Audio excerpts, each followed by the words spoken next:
Hi everyone, it's Elizabeth. A couple weeks late. It is November, in the middle of the month. I have been kind of feeling under the weather. It's just kind of how allergies go every year, especially in this new environment that is a lot more moist than the environment that I'm used to in Oklahoma. So, but that being said, fall in the West Virginia is stunning. So I'll deal with it. So I thought I would go over my October read books. Some of these I read on audiobook. Oh, Catherine. My cat from the last video, in case you forgot who she is, she's a little bit crazy right now. That's okay. So I thought I would go over my October read books. And then I also thought that starting next week, I might just do a weekly video of the books that I'm reading, just because there's a lot of them, and I have a lot of feelings about some of them. Some of them are kind of entirely forgettable, but because I have the advantage of being able to listen to them, I'm going through them fairly quickly.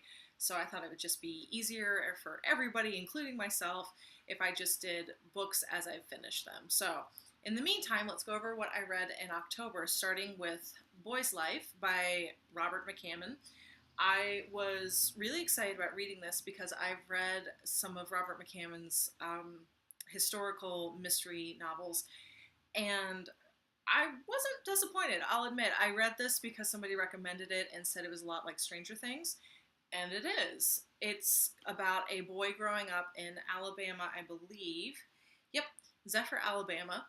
And it's everything you would ever want from a story for little boys. It's got dinosaurs and the KKK and Nazis and like witches and oh my gosh, there's literally so much in this that is so out of some kind of boy's like notebook of what he would want in his life. I can't even remember all of it. The plotting was especially tight. There was really not a single thing in it that wasn't picked up later. And I truly appreciated that. That made for an excellent mystery. So the way that this story is that in the middle of all this craziness that happens, it starts with his father, who is a milkman, seeing a man naked in a vehicle drive into the middle of this lake that, like, you get into this lake, you're not coming out, especially in like the 60s. So he sees this man go into a lake. The man is dead. He's locked in the car. He has a tattoo on his shoulder, and the boy is with him. Like the boy is with his father when he sees this. His father is the one that tries to go in and save the man in the car. He realizes that he's already dead, and he starts having dreams of this man in the car coming to get him. And he starts thinking that the man in the car is saying, you need to join me in the dark water, you need to join me in the deep.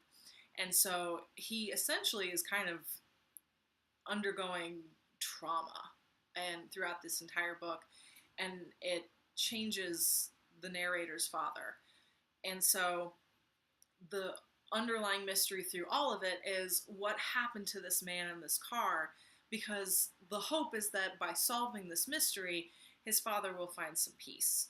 Now, again, in the middle, and like as this goes on, there's a ton of other stuff, and it's an enjoyable read. It wasn't profound by any stretch of the imagination, but I really enjoyed it. Now, I would also make the point that I both read this in print and listened to it as an audiobook. I preferred reading it because as great as that narrator was, and he was very good, there are so many very distinct voices that are written in this book that your imagination can kind of create it a little bit better than the narrator can do himself. Which, again, is not to say that the narrator did a bad job. He did a very good job. It just wasn't ideal. Okay, so I would give this I think I gave it out of 4 out of 5. I would recommend it. Again, not particularly profound, but incredibly enjoyable. So the other one that I read was The Children of Men by P.D. James. I was really excited about this because I've read P.D. James mysteries before. I really enjoyed her mysteries, and I read that the movie was really good, and I thought, okay, if the movie's good and it's written by P.D. James, I'm going to enjoy this. I didn't at all. For those of you who don't know, this story, The Children of Men, is about a society where people have stopped having children. They have no idea why. They've just stopped having kids. And as a result, a lot of things have changed. Things that used to matter do not anymore, including just the process of aging. People don't really have hope anymore, so they're just either deciding to be completely selfish in their pursuits or they're giving up. And some of the side effects of that is that people are able to seize power and create governments that are pretty totalitarian. So it's very much a dystopia. The narrator is this Oxford Don, and I have got to say he was the biggest reason I hated this book. I will say I listened to it as an audiobook, and the guy that they had narrated it was like Nigel Thornberry, but an asshole. And it was really, really hard to care. So, the trajectory of this story is that he's supposed to start off as this uncaring, semi-sociopathic Oxford Don who's just sort of doing his thing and living his life and just, he's an asshole. He's an asshole. And at one point he's married, but then he accidentally runs over his child, and pretty much immediately after that, people stop having babies, so there's no chance of his wife ever having another child, and she's understandably upset about it. And he's kind of uncaring about it. He's very selfish about the whole thing. He's kind of like, well, this is a horrible thing that I did, but I didn't like it. I didn't like the child anyway. And you're sort of like, what? So, that's how he starts. And so the trajectory of the story should be that he, learns to give a damn and becomes more of a human being as time goes on. But that's not what happens. He just continues to be a selfish dick who's sort of thrown into situations that he hasn't handled before. So in his, bumblingness to take care of the situations that he's been thrown into, I suppose he reveals more of his humanity. But in the end, that's not what happens. He still ends up being a dick. And I think the other major issue that I had with it is that the female character who's supposed to, spoilers, have a baby, she's the first woman in forever to be pregnant. She sucks too. She's supposed to be his foil for everything that he doesn't give a damn about, she's supposed to give many, many damns and be this, loving woman who cares. But in reality, she's just vapid as hell, because her response to things like the penal colonies where they send people who commit minor infractions to basically go live amongst the wolves and the thieves, which is a bit of a humanitarian issue, just a bit, is her solution is to just send a few people to the island and, if we just come to them in love, then they'll work it out. Are you kidding me? Oh my gosh, that's, it's incredibly idealistic and frustrating. And so that's her attitude towards this whole thing, and especially, the more you get to know her, the less I respected her, especially because in the end, she's supposed to, fall in love with the Oxford Don asshole, and I'm kind of like, no, neither one of you are actually legitimately in love. I don't care what the writer says. I don't see any of this. So I ultimately was very disappointed in this book. I didn't love it. I would be interested in seeing the film because I have heard that they've changed some of the characters, and I would assume that they make them more likable. We'll have to find out. So that was my impression of The Children of Men. Disappointing, but it happens. So the next book that I read was Spook by Mary Roach. I'll put the picture up here.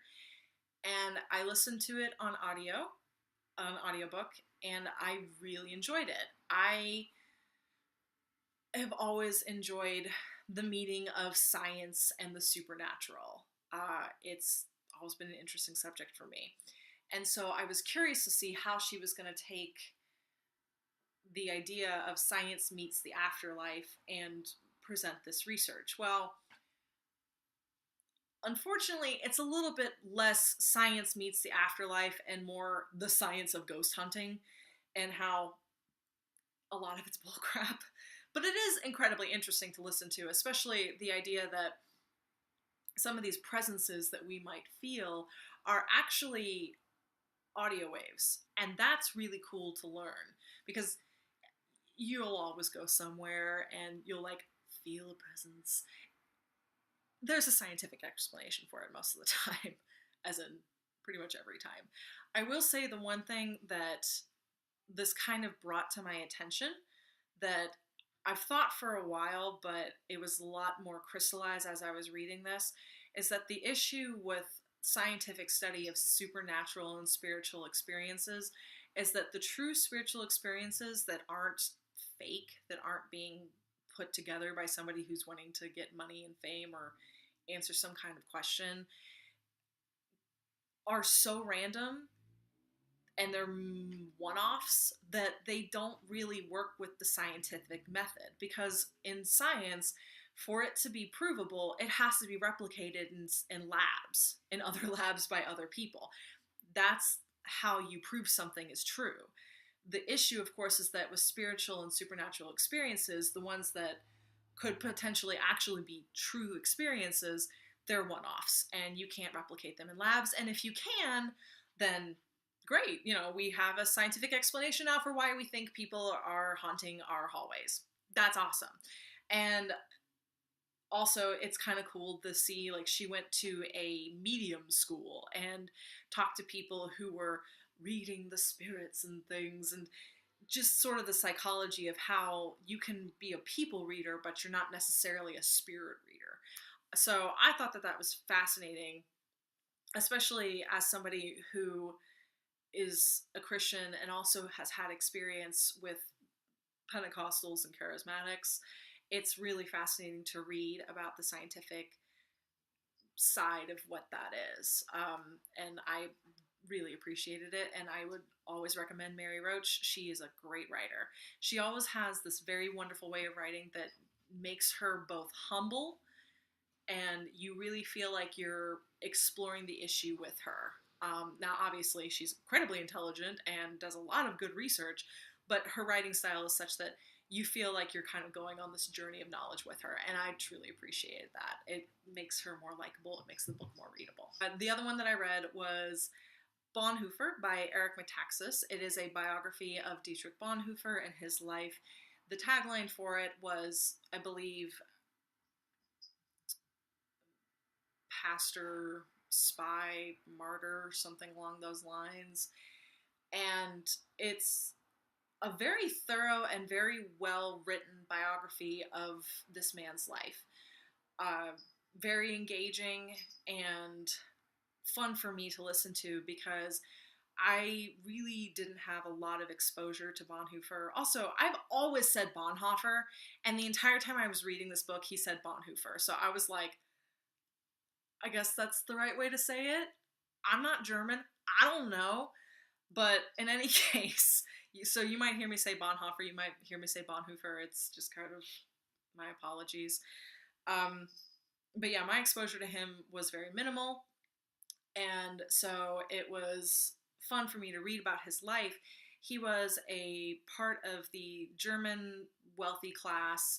His family were primarily scientists, and except for his great-grandfather, his grandfather, who was a theologian, he decided to follow in his steps, and he also became a theologian, and wrote some pretty intense, still widely read things today at a very young age. And I think that that is important to keep in mind if you ever read anything by him, is that most of, like, he died in his 40s.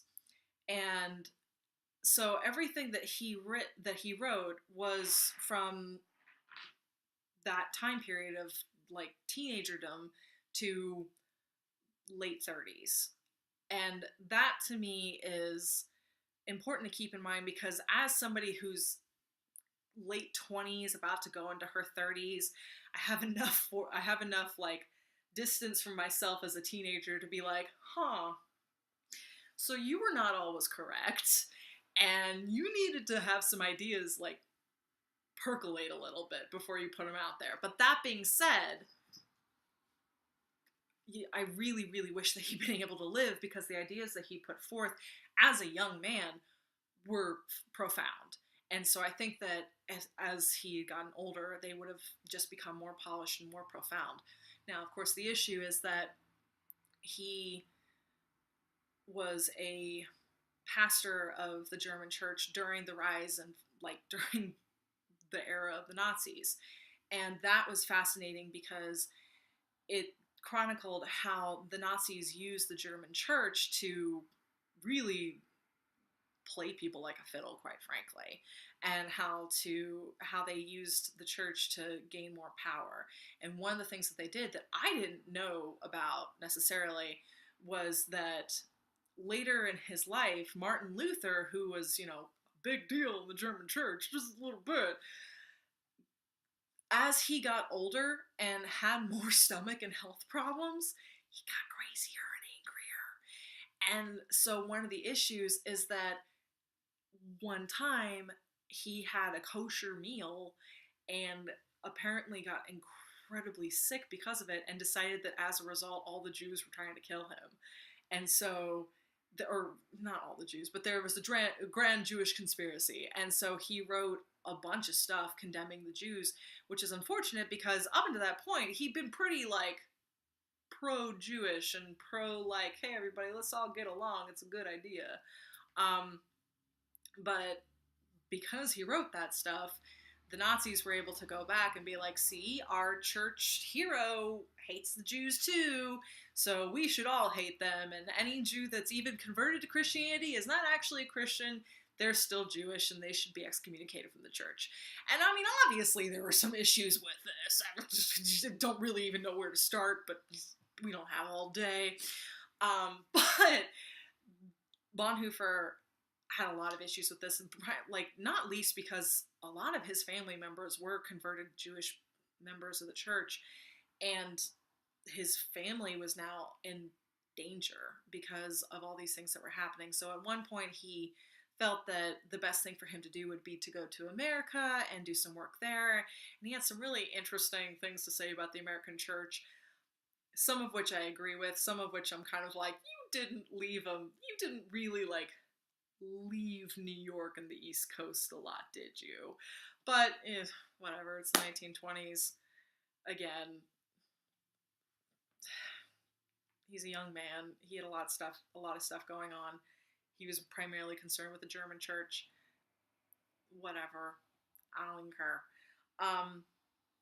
But yeah, he decided instead that he needed to go back to Germany and to fight the good fight with his German brothers and sisters.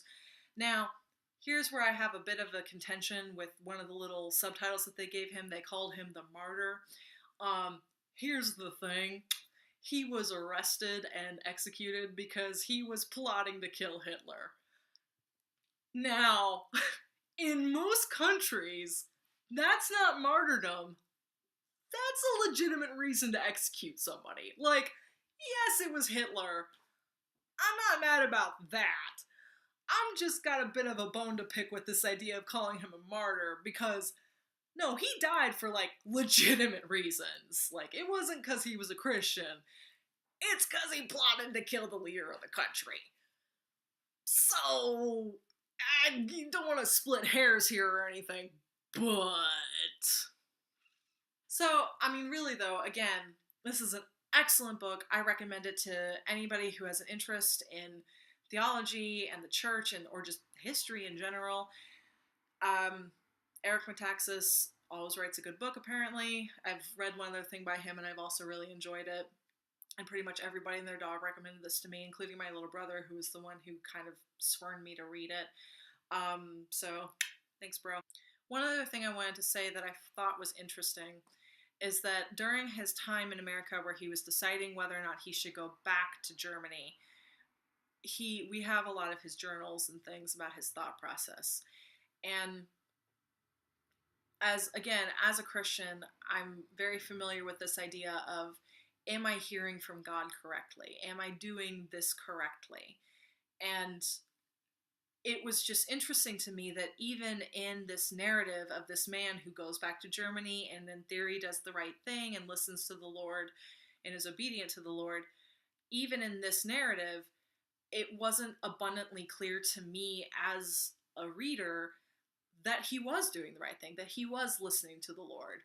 And I just thought that that was an interesting aspect of the story, because it just shows to me that this idea of, oh, we hear from God and we do the right thing in the name of the Lord, is a lot more complicated than we want to give it credit for. I think especially in the churches that I've gone to in the past, there's been a lot of like, well, I've heard from the Lord. And it's been over the last few years that I've had to kind of sit and look at it and think, well, but have you really? Because oftentimes I'll hear that more as an excuse to do whatever the hell you want to do. Because, well, I heard it from the Lord. And like, who are you going to argue with the Lord? Besides, some basic biblical truths that you can put forward and just, whatever.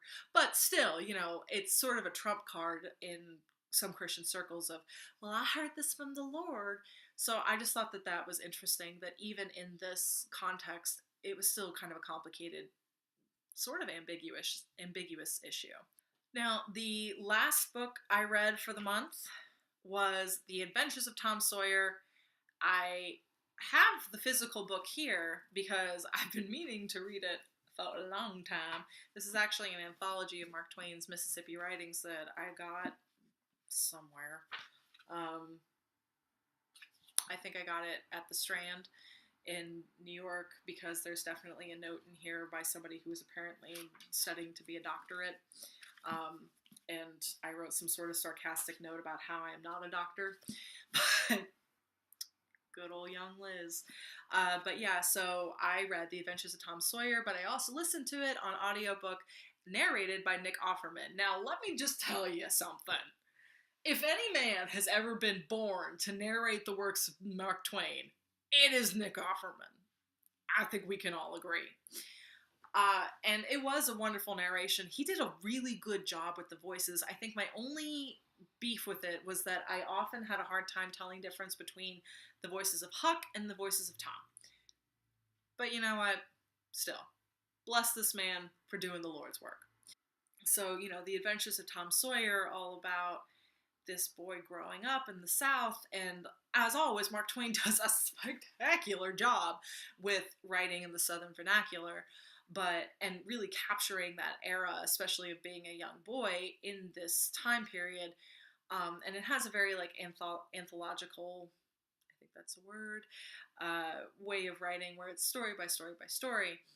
And the running story through it is Injun Joe. They witness Tom and Huck are out in the middle of a grave because they think that they're going to cure warts that way. Don't ask me how. And it's very complicated. And they witness a murder. And it's done by this man named Injun Joe. And so the narrative is his getting justice for this man who was murdered. Another one of my weird contentious issues is that the climax of the story, as far as I could tell, was this side quest where Tom and Huck and some other kid, whose name I forget, decide that they don't want to be there anymore, so they're going to run away and be pirates. And I got no issues with that. And it turns into this whole thing of everybody at home thinks they're dead, and so they make it this big grand thing where they come back to life and, oh, praise the Lord, my Tom's not dead. But I just didn't see what that had to do with the rest of the story. Why make that the climax of the story, especially when the mystery of the murder and getting justice for against Injun Joe is way more interesting. So maybe somebody out there knows something that I don't about why he structured it the way that he did. If you do, please let me know. I would love to find out. But yeah, so those are my only issues with Tom Sawyer. I would be very interested in reading Connecticut Yankee and King Arthur's Court, as well as Huck Finn, because as far as I can tell, Huck Finn kind of outstrips Tom Sawyer in excellentness. I don't know. So yeah, so those were the books that I read in the month of October. This is a very long video.